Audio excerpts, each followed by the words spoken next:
Midwest Studios in East Columbia. This is the Sticky's Cabana Podcast. How we doing, folks? It's Sticky here with Sticky's Cabana Podcast, Season 4, Episode 4. Episode 4, yes. You damn country I'm dick. telling you what. Off to my right here we have...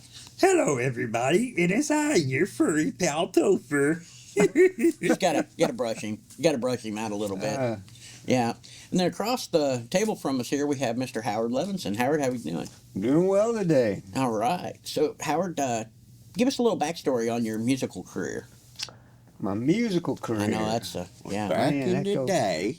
It goes back a ways. I've been playing in bands since I was in junior high. I started off as a drummer, but drummers don't get the girls, so I switched to guitar. Yeah. And I played in bands and through high school and moved up. Actually went to college here, played in a band here. We were the official Missouri University rugby band because we were lewd and lascivious like those guys. And not you. And we played for 10,000 people on Missouri University street dance. Wow. There were naked women and naked girls on horseback riding through. I know it made the Columbia Tribune paper because I got a clipping somewhere of surrounded by people, but that was our biggest crowd. What year would that have been? That was probably 72, 3 maybe. I'm 4 years old. I was not thought of. You weren't even born yet. Nope. Yeah. Mama hadn't hatched yet. I No. got some miles. But anyway, I digress. So anyway, then, I just continued to play and stuff and went back to St. Louis and played in a couple bands there. We did pretty well, had pretty good following. It was kind of like a rock, Lou Reed, Iggy Pop-ish type band where I was the front man that jumped off the stage and, got hurt and things, crazy shit like that. Yeah. And as I got older and matured, I kind of go and do that? Yeah, I steered into the country lane, and so now I'm playing primarily country and some country rock stuff. Okay. So, if I'm not mistaken, I may be. My name is Sticky for a reason. You're in the St. Louis Rock and Roll Hall of Fame? Or No, something but like that? I was featured in the St. Louis Museum of History's rock and roll exhibition a couple that's what years it is. ago, and they had a big old wall-sized poster, probably as big as that wall, of me in leather pants on my hands and knees, sweating, shirtless, screaming into a microphone. And it was a band back then. It was called Surgery. Okay. And I really wanted to get that mural, but it went into some storage thing. Yeah. But anyway. Yeah, there you go. I'm not that guy anymore. You're not that feller anymore? No. No. I mean, that'd be great, just get him up at the cabana with some leather pants. Yeah. I actually almost bought a pair last year, but thankfully my wife talked me out of it. I've got chaps, but I don't have any leather pants. Yeah. You have to use baby powder to come out of them. Yeah. Yeah. Or the Diddy baby oil, Yeah. right out of it. Idiot. So, you've probably traveled around quite a bit and done a few, interesting places. What's most interesting venue you've been to? Venue where I played? Yeah. Wow. Well, I haven't really traveled that much out of state or anything to play. I guess one of the more interesting ones was back in the days when you were children. We played some festivals where we would be like playing on a Wednesday, and then on a Thursday Jefferson Airplane or somebody else would be playing. That was kind of fun. That would be pretty neat. But as far as venues now, I'm hitting these little towns around here. I go back into St. Louis every now and then for some gigs, and I kind of enjoy places like I love the Dive Bar. Mm-hmm. Venues like that where some of them where you can even still smoke. Yeah. These little bars where there's a pool table and a jukebox, and they have a guy playing guitar in there on a Friday and Saturday night. I love those kind of places. A bar like a bar should be. A bar like a bar should be. Yeah, absolutely. So what's a bucket list venue? Bucket list venue. You know, I think what I'd like to do at some point, and I was all set to go on a tour when COVID hit, and I had a guy that was booking me on a swing trip. I'd all the way down to New Orleans, through Mississippi, Alabama, and come back to Missouri. And then COVID hit, and of course that got canceled. I'd like to do something like that, but I really would like to spend a week or so playing stages in Sturgis during bike. There you go. Yeah, I could see you doing that. Yeah, and I could see me doing it too. I just haven't really taken the effort to book it because, you know, that is really a big responsibility. And now I got a farm, I got some cattle and stuff, so I got to kind of judge how long I can be away. Settle down just a little bit. Yeah. Or find somebody to take care of the farm for you. I do need, yeah, and that would allow for a little tour like that. Yeah, that would make sense. That'd be good. So you've got a story too about coming back out of Sturgis one time when you wrote a song, right? I did. All right. You mind sharing that with us? Oh, I'd love to. All right. So a bunch of us guys been riding together for 30 years. We rode up to Sturgis again on those few years back, and we're camping out and sitting around a campfire, strike up a conversation with this old gal. Well, she's my age, you know, so old gal. And she said, well, you know, we're all drinking beer. She said, you know, my husband just passed away. And I said, well, I'm sorry to hear that. And she said, well, you know, after he passed away, I went to the doctor and he took me off my blood pressure medication. And I thought, well, I didn't want to comment on that as to what the hell that was all about. But then she said, you know, what really helped me is as soon as he passed away, I started going to town. Now he's gone, I'm going to town. So on the way home from Sturgis, I'm thinking, man, that's a hook line for a song. Now that he's gone, I'm going to town. So I wrote a song called Now That You're Gone, I'm Going to Town. Got back to St. Louis, where we were living at the time. And I had most of the song done. Went down to I was recording in Nashville at the time. Went down to Nashville. Had it produced down there, and I got a good song out there. It's sung by a girl because it's a girl song. Well, now that he's gone, I'm going to town, and I got it produced down there. We shopped it around, I was trying to get somebody to record it, like Martina or Gretchen Wilson or something. I couldn't get any takers, but it's out there somewhere in the internet. It's out there for sure on that one. The other thing that I noticed is with a lot of your music, you do stuff like talking about veterans and stuff. You have one song, I can't remember the name of it, talking about the guy that's holding the sign at the corner. And yeah, I got a couple of veteran and first responder theme songs. That one you're talking about is I Wasn't Always Like This, and that was after I chatted up, the guys on the corner, homeless vet, need, anything will help. Well, I chatted up one of those guys once, and I got his story. And it's what you'd expect, multiple deployments and PTSD and not the best care at the VA and, loses his wife and his kids and his house, and now he's on the corner. Yeah. And so, I talked to him and he told me his story. And, when you have a house, you got a family, you got kids, you got all this stuff, and people now look at you with a sign. And it's like, what, man, I wasn't always like this. And I said, hook line for a song. There you go. And I wrote that song kind of dedicated to those guys. That's out there. And there you go. There you go. Inspiration for songwriting can come from just Exactly. anywhere in the ether. So the moral of it, not all those guys are going to go buy crack somewhere, that are on the corner. Some are legitimately Just trying to survive. just trying to survive. And when you give them a buck, or you give them, buy them a, number 4 supersize and hand that to them, that really helps. Yeah. I've seen several that have a sign up say, "Why lie? I need a beer." So I went and bought them a 12-pack. I mean, and it's funny. You pull up next to them and you hand them the 12-pack out the window, and they grab it and they're like, "Really?" And down into the bushes they go. And I'm like, "Well, party time, I guess." Well, yeah. Yeah. Everybody's got their thing. Yeah. Exactly. Yeah. So you've been also playing with the Bold Adventure Band, correct? Yeah, and we've done an episode with you on that one. How's everything with that going? I'm really not doing too much with those guys because since I moved up here, and they're in St. Louis, I actually played with them last night in St. Louis for the first time in probably 5 or 6 months. Oh wow. Wow. We had a gig. So when they book something, I'll go in town, and we came out here. I had them come out. We played down in 1837 Cellar Bar in Herman during Oktoberfest. I got a gig there for our band. But now I've primarily just been doing solo gigs. Solo shots. And I've noticed that around a lot of your social media. You've been playing a lot of different solo shows. Yeah. Yeah, for sure on that.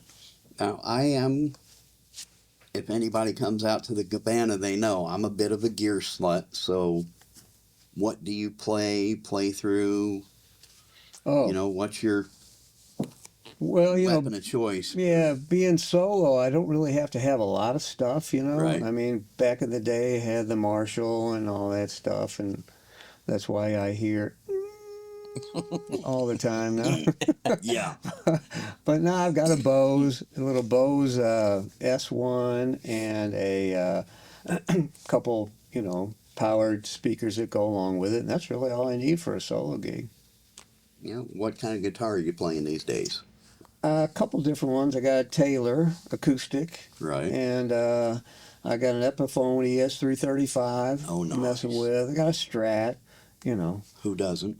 Who doesn't? And I got a Gibson SG that I bought new in '72 Mm. that I still have. I've played almost I every. don't think I've seen that guitar. I probably have not. I've been playing acoustic stuff most of the time. Yeah, so I every don't time you've come out to the Cabana, it's always been the Taylor probably. the Taylor. Yeah. Yeah, I haven't brought that out. Too many gigs just because I mean, it goes along with the Marshall. Yeah. It's kind of hard to play a little something like that through a little Bose, but I do sometimes. That is one guitar I would love to take a look at sometime. Next time I play somewhere, I'll bring it and play it a couple of hard rock songs. You'll have to do that at the Cabana for sure. Yeah, well, I'm sure we can. I'm sure we'll find something for All you. right, that'd be great. Yeah. Now, you do any covers, or are you strictly original when you play out?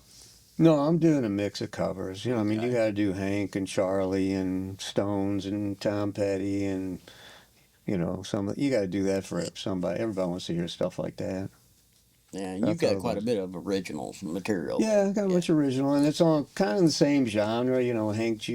and Charlie, and I'm kind of leaning into a few, kind of like Jelly Roll, do a Jelly Roll song, and Chris Stapleton stuff, a little bit more contemporary stuff too. Yeah. Yeah, I tried doing the Stapleton stuff in my band, and that boy has got some inflection, and the runs he does is just really difficult to duplicate. It's when you bring Lucas in. Yeah. Yeah, I don't bother to duplicate. Just go with And, your you own. know, Yeah. My thought is they're coming out to see a cover band. They want to hear it as close to the original as you can get, and if I can't do that faithful reproduction, then yeah, I'll make things my own in some ways, but there are certain things that singers do that's their thing. And if you don't do it when you're singing their song, then the audience is disappointed. And we definitely don't want to disappoint our audience. Yeah. Yeah. So what's the largest crowd you played in front of? Was it that 10,000 there? Yeah, probably had 10,000, and then a couple. I've had a couple gigs where we've had 300 or 400 or something Yeah. like that. But most of the gigs now, you're talking just a bar full of people. Yeah. People coming in and people coming out, so the numbers change all the time. 60 to 100 people roughly, and it just kind of fluctuates on there. Yeah. And now you did play that equestrian show. Yeah, that And was that- about 500. Yeah, and that was a Yeah. pretty good sized thing. Yeah. Yeah, about 500 That people. was something old Sticky set him up with. Yes, you Yeah. did. Oh, aren't Yeah. you Yeah, I just a know. lovely I person? know. Sticky's known for things like that. Yeah. And you can't just help but being a booking agent and That's just been helping a brother out. that's been just something I like to do. I mean, You want something done? Give it to a busy guy. yeah, that's 100%. I am definitely busy, man. I've got a lot. I'm in the process of getting my doctorate right now, so yeah, I'm very busy. Wow. Good for you. Dr. Sticky. Dr. Sticky. Dr. Sticky. You Yeah. take that any number of ways. Yeah. Well, yeah.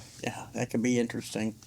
So, being a solo artist outside of Bold Adventure, are you signed with anybody, or are you on any kind of label, or are you just out there doing things on your own? Well, I've been doing things on my own, and then a few years ago, I hooked up with Preston Airy and Better Man Records, and we recorded a few songs together. Cool.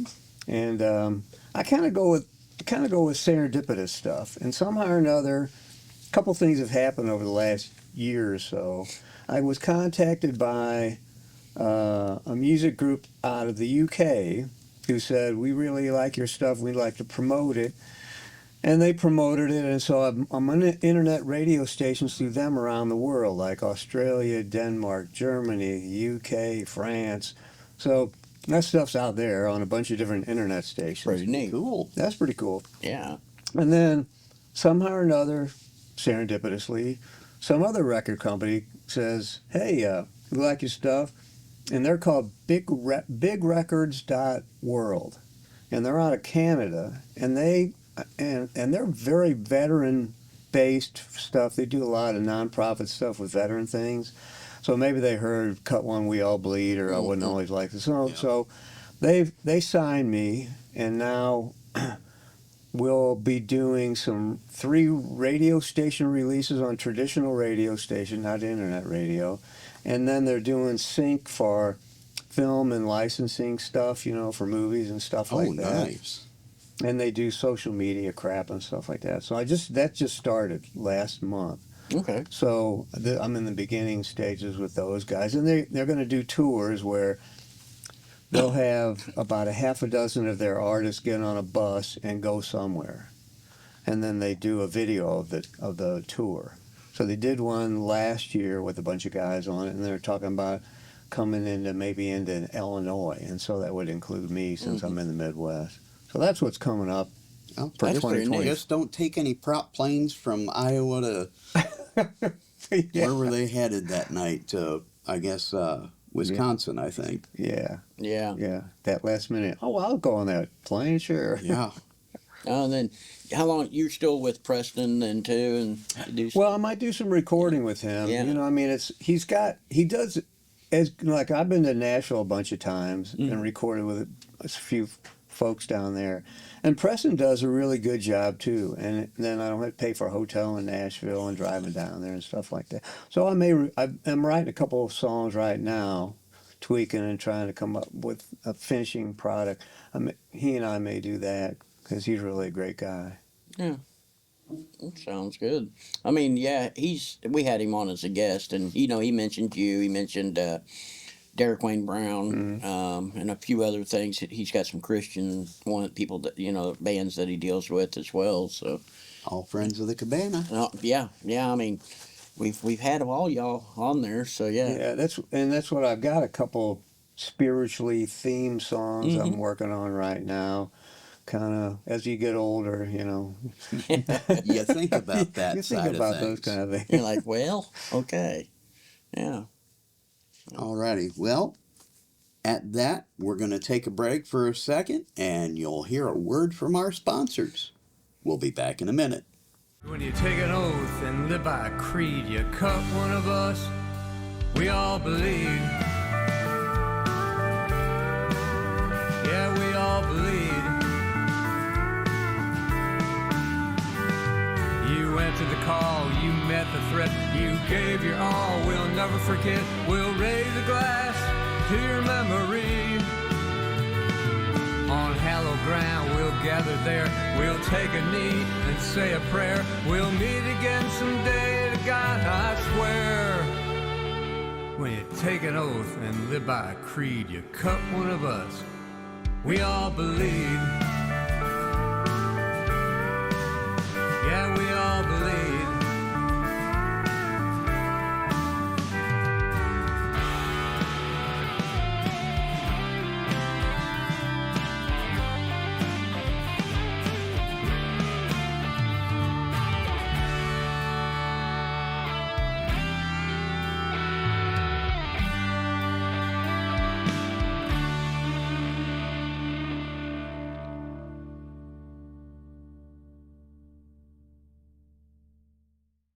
And we're back with Mr. Howard Levinson. Yeah. Hello. Yeah. So tell us, Howard, how can people reach you out there? Well, of course, I'm on Facebook and things like that, and I've got a website, howardlevinson.net, Yeah. and it's got a contact form. You can contact me, and it'll go right to my email, and I will get back to you promptly. Promptly on it. Yeah. So check him out there. Find him on the web. I'm sure there's YouTube videos of him. Oh, yeah. And booking information, I'm sure they can connect with you in the same way. Yeah, there's well, the contact form has, you can just comment what you need, and I've got a tab that says where I'm playing, when, and there's pictures and just typical stuff that's on the website. Speaking of where you're playing, what you got coming up? I got a pretty busy spring into summer. I found a really nice place in Wentzville that I've been playing at regularly. Friendship Brewing Company. They've got 2 locations, one in Wentzville and one in Flint Hill.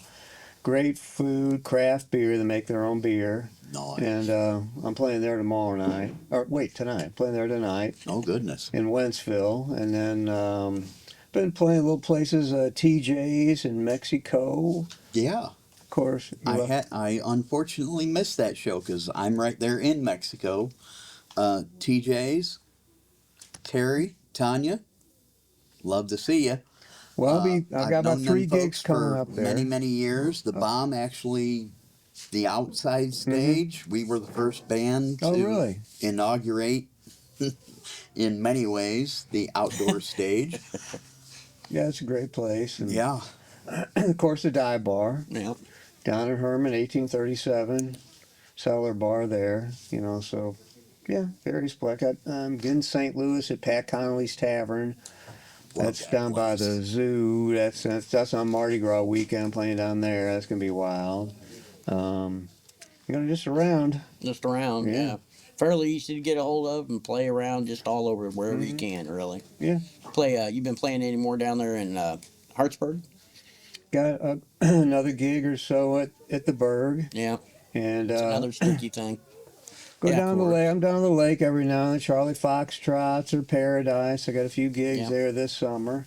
I love Charlie Foxtrots. Yeah. That's a great place. Yeah, we hear a lot of people that play down there that Yeah. that they know who we are and we know who they are. So, Very veteran friendly, first responder friendly Yeah. place. Yeah. That's when the Bomb gets back up on its feet and going again. That's one of our places we want to hit up. Yeah. yeah, for sure. On I that. think the owners are 2 Navy vets. Yeah. Husband and wife. Yeah. Yeah. Well, that's probably about do it for us, won't it? I'm trying to think. No, don't do that. Strip the gears. Yeah. Jeopardy theme song. Yeah.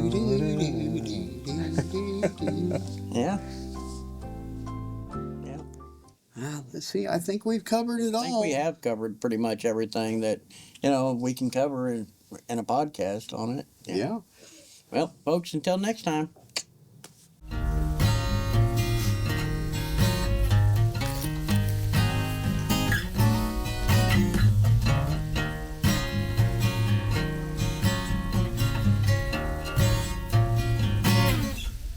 Okay, well, be safe. Be safe. Yeah. Well, my dad used to tell me, be safe and be careful. I'm like, no, Dad, pick one. You can't do both.